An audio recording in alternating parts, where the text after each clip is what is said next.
E aí, pessoal, tudo bem? Existe um velho ditado que diz: Deus ajuda quem cedo madruga.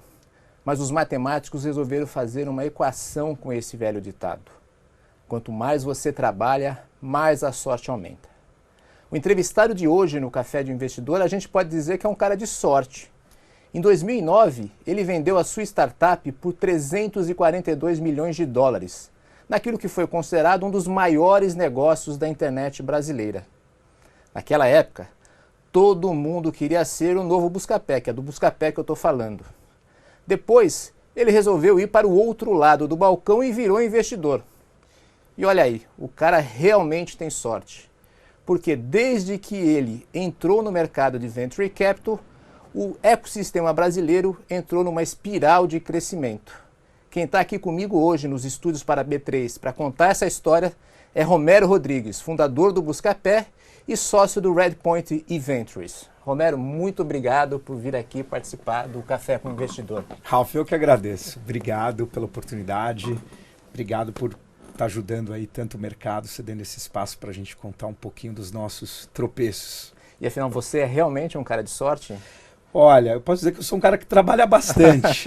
Você deve lembrar disso, porque você sabe do comecinho da história do Buscapé, lá de 99. Exatamente. Você estava presente quando a gente foi buscar a nossa primeira matéria, que foi feita pela IDG, onde você trabalhava. Então você acompanhou ali quando a gente ainda tinha nossos 20 anos. Pois é. E o que é mais fácil, Romero? É mais fácil ser empreendedor ou ser investidor? Olha, é uma boa pergunta. Eu acho que ambas as carreiras, elas têm suas dificuldades.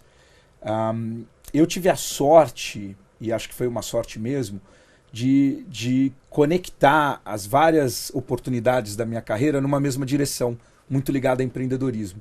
Então acho que o fato de eu hoje ser um investidor, que estou próximo dos empreendedores, invisto no estágio ainda inicial da companhia, eu tenho o prazer de reviver momentos gostosos de estar empreendendo e, ao mesmo tempo, eu acho que eu consigo sentir um pouco a dor que o empreendedor está sentindo por ter passado por isso. E, de certa forma, até no mercado que era mais árido, que era mais difícil, né? Eu lembro meu primeiro business plan do Buscapé, a gente estimava com aqueles números, né, sempre mais gordinhos, sim, que o ano 2000 ia ter 100 mil usuários de internet. Hoje estamos em 130 milhões. Eu nem sei quanto tinha. Mas acho era que bem menos. Devia ser bem menos. Esse era o número vendedor, 100 mil. Então imagina, não tinha nem mercado e a gente estava querendo montar modelo de negócio. Então acho que muda o desafio. O que eu percebo é que normalmente ex-empreendedores de startup costumam ser ou investidores excelentes ou investidores ruins. E o que diferencia muito, isso não tem muito meio termo, o que diferencia muito um ou outro é ele entender algumas coisas. Entender que ele antes estava pilotando o carro, agora ele está no banco de trás, ajudando na navegação no máximo, dando uma dica ou outra. Né? Então ele tem que entender que o spotlight está no empreendedor, ele tem que entender que tem o que a gente chama de humildade intelectual. Então não é porque há 20 anos atrás em comércio eletrônico alguma coisa dá certo que necessariamente vai dar certo de novo. E ele tem que tomar muito cuidado para não ser prescritivo. Eu acho muito perigoso qualquer conselheiro que senta num conselho de startup e começa a querer direcionar ou pregar regras. Né? Então, de novo, um bom empreendedor ele é conduzido com excelentes perguntas. Você não precisa ser prescritivo e nem fazer afirmações veementes sobre nada. Tá. O Romero, em 2015, quando você entrou na Redpoint Venture, eu entrevistei você naquela ocasião e você me falou o seguinte: quero ser um investidor dos Netflix, dos Googles e dos Facebooks brasileiros. São 4 anos. Você chegou a encontrar os Facebooks, os Googles e os Netflix brasileiros nesse período? Eu acredito que sim. Eu tive a sorte de pegar um trabalho muito bem começado pelos meus sócios na Redpoint. Então, isso sem dúvida nenhuma. Eu entrei a Redpoint Ventures no Brasil, começou em 2012. E tanto a Redpoint quanto a Ventures começaram no Vale do Silício na década de 90. Né? Então, o primeiro investidor da Netflix foi a própria Redpoint dos Estados Unidos. Então, eu peguei, obviamente, já algo construído, né? Uma história que já estava sendo muito bem construída. Mas eu acho que a gente está fazendo um bom trabalho. A gente tem excelentes companhias no portfólio do Fundo 1. O portfólio do Fundo 2, então, está ficando muito sexy, muito interessante. A gente sempre está mais apaixonado pelo último investimento que a gente fez, né? Mas não quer dizer que a gente não relembre com muito carinho de todos eles.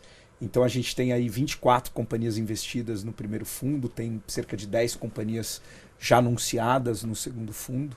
Eu, pessoalmente, estou trabalhando em 4 investimentos que eu pretendo fechar até o final do ano no novo fundo. Então só eu vou ter 4 adições, meus sócios vão trazer aí mais outras boas adições. Então acredito que sim. Um detalhe do nosso negócio é um negócio de ciclo muito longo. Sim, claro. E é o inverso da startup nesse caso. A startup é agile, é Scrum, é uma semana, você testa a hipótese, funcionou ou não funcionou, você muda. O nosso ciclo, a nossa interação é de 10 anos, que é o tempo de um fundo. Então muitas vezes demora 10 anos para você entender se você acertou ou não e corrigir. E nesse meio tempo você já levantou outros fundos. Então uma das belezas e um dos motivos de eu me juntar ao Redpoint é, obviamente, os 20, 30 anos de know-how em Venture Capital nos Estados Unidos. Então isso acelera um pouco a nossa curva de aprendizado. Então o nosso primeiro fundo é o primeiro fundo nosso, mas já é o 9º fundo da Redpoint. Você pode falar quanto você tem de recursos nesses fundos para investir? Quando a gente soma hoje fundo 1 e fundo 2, a gente está falando de 1,2 bilhões de reais do que a gente chama de dry powder, né, de capacidade de investimento de ativos sob gestão.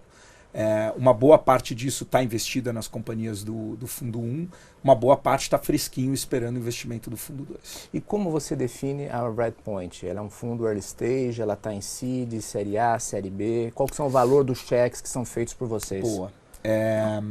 Às vezes os estágios são um pouco confusos, né? Isso vem muitas vezes do marketing, até pessoal do próprio empreendedor. Então já vi empreendedor que está levantando uma rodada que até tem cara de série A pelo estágio da companhia, mas ele chama de seed para parecer um seed maior. E acho tudo isso válido, é um marketing saudável. A gente fazia todo tipo de marketing de guerrilha na época do Buscapé. Então quando a gente pensa em estágio, a gente faz de seed a série B. Então seed, série A, série B.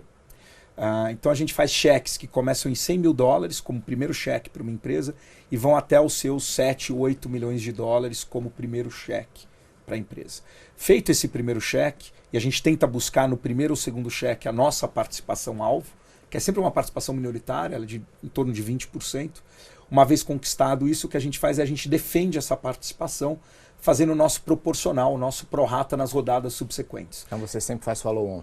Sempre faço follow-on. Então eu cada vez que eu invisto R$1, eu guardo entre R$1 e R$2 para investir nessa mesma empresa nas rodadas subsequentes. Romero, obrigado. No próximo bloco a gente vai falar um pouquinho mais do seu portfólio. Então a gente vai conversar no próximo bloco com o Romero sobre o portfólio dele e também sobre os primeiros unicórnios que surgiram no mercado brasileiro.